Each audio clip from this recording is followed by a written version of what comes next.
Eo amin'ny fiaramiasan'ny firenena malagasy sy ny firenena vahiny kosa indray dia notoloran'ny vondrona Gavi 70 tapitrisa dolara amerikanina mahery ny fitondram-panjakana malagasy entina indrindra anatanterana ny andiany faharoa amin'ny vaksiny fahobe mandritra ny 3 taona manaraka. Noraisin'ny Prime Ministre teny amin'ny lapam-panjakana teny Mahazoarivo ireo tompon'andraikitry ny Gavi tamin'ity androany ity.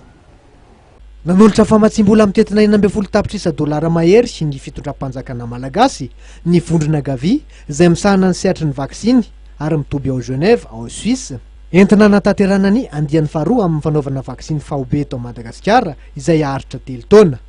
Nivohitra zany sy nandritra ny fionan'ireo iraka avy amin'ny Gavi izay nitarihan-dramatoa Véronique Maeva tamin'ny Prime Ministre lehiben'ny gouvernemanta Andriamatoa Ravelonarivo Jean tetsy amin'ny lapam-panjakana eto Mahazoarivo. Natao zany dia resaka mikasika amin'ny fiaraha-miasa amin'ny Gavi.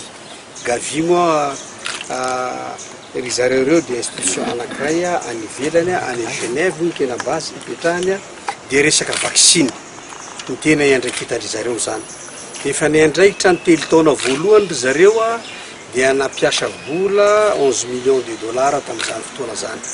Dia efa ho tampitra izy io amin'ny taona tamin'ny faran'ny taona teo igny zany tamin'ny 31 décembre dia hiditra indray fanomezam-bola vaovao any amin'ny 16 millions de dollars hanohizana 3 taona vaovao indray mikasiky ny vaksiny.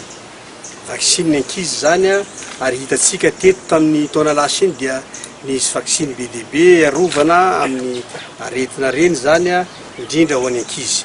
Vita iny zany.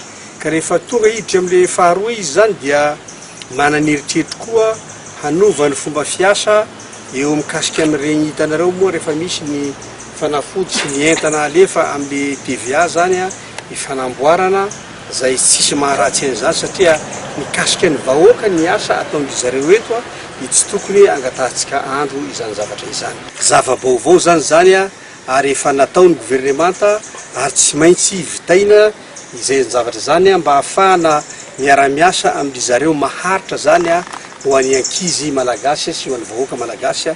Nilaza Ramatoa Véronique Maeva filohan'ny délégation Gavi fa entana namafisana ny sehatra ara-pahasalamana eto Madagasikara izao famatsim-bola zao ka voakasika zany fa namafisana zany avokoa na ireo mpitsabo ny foto-drafitrasa ary indrindrindrindra ny fanafody entina anaovana ny vaksiny.